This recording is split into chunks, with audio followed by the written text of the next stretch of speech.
నమస్తే, welcome to #you. నేను మీ రాజేష్. గత 2 రోజుల క్రితం రిలీజ్ అయినటువంటి మిరాయి సినిమా పెద్ద ఎత్తున సూపర్ డూపర్ సక్సెస్ని సొంతం చేసుకుంది. విచ్చలవిడిగా సెలబ్రేషన్స్ జరుగుతూ ఉన్నాయి. పెద్ద ఎత్తున వీకెండ్లో అయితే తెలుగు సినీ ప్రేక్షకులందరూ పోటెత్తారు మిరాయి సినిమాకి. అసలు థియేటర్లు ఖాళీ లేవు.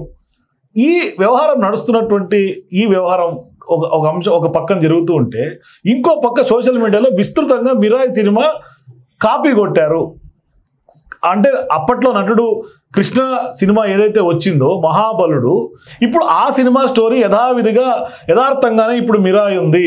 సో ఇప్పుడు ఇది మిరాయి సినిమా కాదు, కాపీ రాయ్ అని పెద్ద ఎత్తున కోడై కూసి మిరాయి సినిమాని కొంత ఇబ్బందులకు గురి చేస్తున్నటువంటి పరిస్థితులు కనిపిస్తుంది. సో నిజంగానే ఇప్పుడు మిరాయి సినిమా ఈ కాలంలో ఒక అద్భుత కళాఖండంగా, ఒక విజువల్ ఫీస్ట్గా తెర మీదకి వస్తున్నటువంటి సందర్భంగా ఆర్జీవీ లాంటి వాళ్ళు కూడా మిరాయి సినిమాని అద్భుతంగా ఉందని పొగుడుతున్నటువంటి నేపథ్యంలో ఇక్కడ ఇది నిజంగానే కాపీ చేసినట్టుగా మనం భావించాలా, లేకుంటే మిరాయి నిజంగా కాపీ రాయే కాదా మాట్లాడదాం. మనతో పాటు film critic Dasari Vignan join అవుతున్నాం, డిస్కస్ చేద్దాం. విజ్ఞాన్ గారు నమస్తే. ఏంటి నిజంగానే ఇప్పుడు జనాలు మాట్లాడుతున్నట్టుగా ఆ యూట్యూబ్ లింకులు కూడా పెట్టి ట్వీట్లు చేస్తున్నారు, మిరాయి సినిమా చాలా అద్భుతంగా తీశారు, కానీ ఈ సినిమా మొత్తం 69లో కృష్ణ నటించిన సినిమాకి సేమ్ కాపీ క్యాట్ అంటున్నారు. నిజంగానే మిరాయి కాపీ క్యాట్? ఒక మంచి విషయం ఏంటంటే, మంచో చెడో మళ్ళీ మన పాత సినిమా మహాబలుడు ఒకటి మళ్ళీ లైమ్లైట్లోకి వచ్చి వైరల్ అవుతా ఉంది, మిరాయి పుణ్యం అని.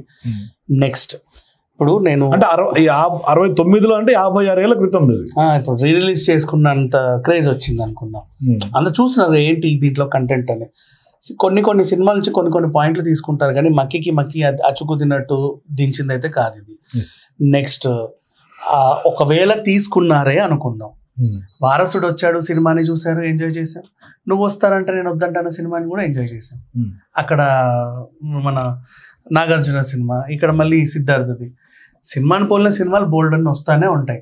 ఒకే హీరోకి 2 పిల్లలు ఉండి ఈమెను మేనేజ్ చేయక ఆమెని మేనేజ్ చేయక ఈమెని, ఆ కాన్సెప్ట్ లో చాలా వచ్చింది. ఆ కాన్సెప్ట్ లో అందరు హీరోలు చేశారు. మోహన్ బాబు చేశాడు, చిరంజీవి గారు చేశారు, నాగార్జున గారు చేశారు, వెంకటేష్ అందరూ చేశారు.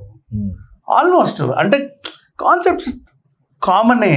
అండ్ నెక్స్ట్ ఎగిరెగిరి తంతే ఏదేదో అయ్యేది, అమ్మాయిని లేపుకెళ్ళి ప్రేమించుకోవడం, పెద్దోళ్ళకు అసలు లవ్ మ్యారేజ్ అయితే సేమ్ కాన్సెప్ట్ లో అన్ని సినిమాలు ఎండ్ అక్కడికే ఉంటాయి. ఇంకా తేజ సినిమాలు అంటావా, యాజ్ ఇట్ ఈస్ తీసిన సినిమానే మళ్ళీ తీసి చూపించినా చూసాకపోతే మనం ఇప్పుడు తప్పేంటి. నెక్స్ట్ నేను రామాయణం సినిమాని తీయాలనుకుంటున్నా. ఎన్నిసార్లు చూసినా రామాయణమే. నటులు మారుతూ ఉంటారు, తీసే విధానం మారుతూ ఉంటుంది, టేకింగ్ మారుతుంది. తెలిసిన కథే అయినా సరే చూస్తామా? కాబట్టే కదా 4,000 పెట్టి మళ్ళీ తీస్తున్నారు రామాయణాన్ని. 4,000 కోట్లు పెట్టి తీస్తే అది చూడాలి మనం ఏంటంటే తెలిసిన కథే కదా, ఇంచు తెలుసు అందరికి. అయినా సిరీస్ కూడా తీస్తారు కదా లాస్ట్ కి. అవును, కాబట్టి ఇప్పుడు మిరాయి అనే సినిమా సరే కాపీయే, మహాబలుడు కాపీయే అయితే ఏంటి, ఎగబడైతే జనాలు చూస్తున్నారు కదా. కానీ ఇంకొకటి అయితే ఏంటని ఒకటైతే ఇప్పుడు ఫర్ ఎగ్జాంపుల్ నేనున్నానండి ఈ కాలం జనరేషన్ కిడ్, నాకు అసలు మహాబలుడు ఉన్న సినిమా ఉందనే విషయం కూడా తెలియదు. అందుకే అన్న మిరాయి పుణ్యమాని మళ్ళీ మహాబలుడు రీ రిలీజ్ వచ్చినంత క్రేజ్ వచ్చింది, సంతోషం. నెక్స్ట్ ఈ సినిమా డైరెక్టర్ పేరు కార్తిక్ ఘట్టమనేని పేరు, ఇంటి పేరు ఉన్న వాళ్ళు కృష్ణ గారికి అభిమానులుగా ఖచ్చితంగా ఉంటారు. ఆయన సినిమాలు చూస్తూనే పెరుగుతారు. ఇతను ఒక డైరెక్టర్ అయినప్పుడు ఆ ఇన్ఫ్లుయెన్స్ ఈయన మీద ఉండొచ్చు, తప్పే ఉంది, అలా ఉన్నా కూడా తప్పులేదు. అండ్ నెక్స్ట్ సరే తీసామో, నేను మళ్ళీ అదే తీసా, ఓకే జనాలు చూపించినంత సేపు ఎంటర్టైనింగ్ గా చూపించానా లేదా? జనాలు చూస్తున్నారు. 3 రోజుల్లో వేల కోట్లు వచ్చేస్తున్నాయి. నెక్స్ట్ ఇంకా పోతా. అసలు షోస్ ఖాళీ లేవు. నిన్న ఆదివారం రోజు మధ్యాహ్నం 12:30 to 1 టైంకి ఫోన్లో ఓపెన్ చేసిన వాళ్ళందరూ ట్వీట్లు పెట్టారు. ఒక్క కుర్చీ లేదు, ఏ మూలకన్నా కూర్చుందామంటే ఒక కుర్చీ లేదు. కాబట్టి ఎలాగో సినిమా చూడాలనుకున్నాం కాబట్టి అటు ఇటు పోయి ఆ 2 సినిమాలు కూడా లేసాయి పైకి. అది అండ్ నెక్స్ట్ ఆడియన్స్ని థియేటర్స్కి రప్పించిన సినిమా ఆఫ్టర్ లాంగ్ టైం. ఒక వారం క్రితమే జనాలు వస్తలేరని చెప్పులతో కొట్టుకున్న డైరెక్టర్లను చూసాం. వారం క్రితమే. ఆ వారానికే చూడండి జనాలు మిరాయికి పెద్దగా పబ్లిసిటీ కూడా చేసిన దాఖలాలు కూడా లేవు. చాలా సింపుల్. ఈ పిల్లోడు కూడా అన్ని రియాలిటీ షోలు తిరుగుకుంటూ వచ్చాడు అంతే. ఇంటర్వ్యూలు లేవు, ఏమీ లేవు.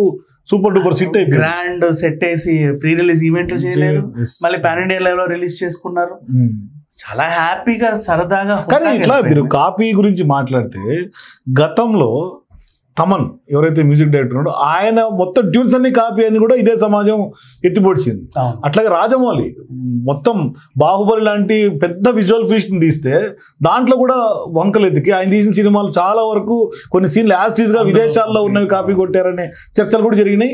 యూట్యూబ్ లో ఇప్పటికి కూడా అట్లాంటి వీడియోలు ఉంటాయి, ఏ సినిమా ఏది కాపీ అని. కానీ ఏ కాపీ స్టేట్మెంట్ అయినా ఆయన ఇమేజ్ దించగలిగిందా? ఇప్పటికీ రాజమౌళి కదా, ఆ బరువును ఎవరైనా దించగలిగారనో మిరాయి బరువు కూడా దిగదు. అలానే మహాబలుడు ఇంకేదో సినిమాని చేయడం, ఆ రోజుల్లో తీసిన కళాఖండం అంటే ఇంకా బాగా తీసుకుంటారేమో, చెప్పలేము. ఏ జనరేషన్కి అది నచ్చుద్ది. మళ్ళీ కావాలంటే మహాబలుడు చూడండి, మిరాయి కూడా చూడండి, తప్పే. ఇది ఎక్కడి నుంచి వచ్చిందంటే యాక్చువల్లీ కానీ 69లో పుట్టిన వాళ్ళు మహాబలుడు సినిమాను గుర్తుంచుకొని ఇప్పుడు మళ్ళీ సేమ్ యాజ్ టీజ్ గా మహాబలుడే ఇది రెండు ఒకటే అని ఆ చెప్పిన మహా ధీరోద్ధారుడు ఎవరో కూడా ఎతకాలి ఒకసారి టార్చ్ లైట్. గ్రేట్ అది. ఈ రోజుల్లో మనవడితోనో కుడుతో సినిమా చూసి ఇది అన్నాడు కదా, అంత సినిమా అంత గొప్ప మనిషి ఎవరు అని ఆ సినిమాని గుర్తుపెట్టుకుని మరి యాజ్ టీజ్ గా బాగుంది.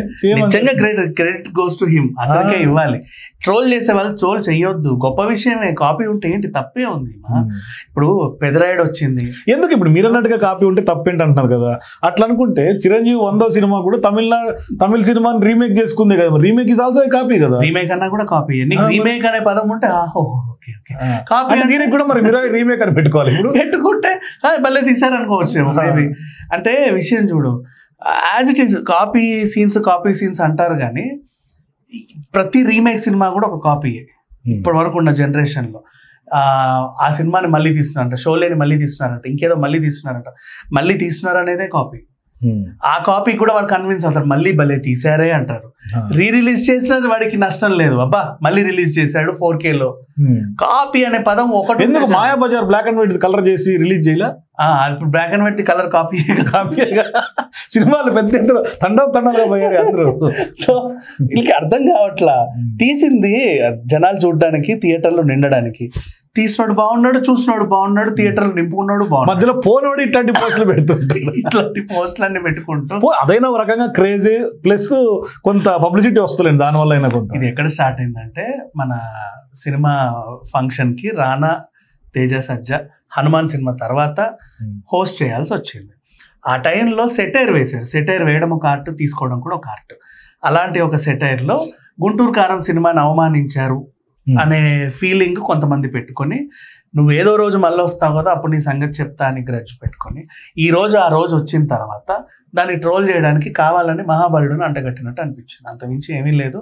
అంటే టార్గెట్ గానే చేస్తున్నారు, దీని వెనకాల టార్గెట్ గానే చేస్తున్నారు. బట్ మహేష్ బాబు ఫ్యాన్స్ అయితే అలా చేయరు. మహేష్ బాబు ఫ్యాన్స్ చేసినట్టుగా ఇంకెవడో చేసి ఆ ముసుగులో ఇప్పుడు వీళ్ళు ఏమనుకోవాలి, మహేష్ బాబు ఫ్యాన్స్ మమ్మల్ని టార్గెట్ చేశారని వీళ్ళు రెచ్చిపోవాలి. వీళ్ళకి గొడవ పెట్టడానికి ఎవడో మూడో వాడు వచ్చి ఇలాంటి పనులు చేస్తారు. సో వాట్ ఎవర్, మహాబలుడు కూడా చూడండి మంచిదే. సందర్భోచితంగా ఏదో సినిమా వచ్చింది. అప్పట్లో కృష్ణ గారు యూట్యూబ్ సెర్చ్ కొట్టుకొని చూస్తే అయిపోతుంది. ఇప్పుడు బాహుబలి ఏంటి 69లోనే నీకు మహాబలి వచ్చినప్పుడు చూడండి, అది కూడా ఏముంది, తప్పే ఉంది. So Baahubali versus Mahabali. Thank you విఘ్నర్. సో మొత్తం మీద ఒకసారి మిరాయి సినిమా చూడండి, అది కాపీయా కాదా తెలుసుకోవడానికి మహాబలుడు కూడా చూడండి. సో యూట్యూబ్లో వ్యూస్ పెరుగుతాయి, ఇటు సినిమా కలెక్షన్ కూడా పెరుగుతాయి మిరాయికి. సో మీరు కూడా నిజంగానే కాపీ అవునా కాదా మీ ఏప్రిల్ కింద కామెంట్స్ తెలియజేయండి. For more videos please watch #.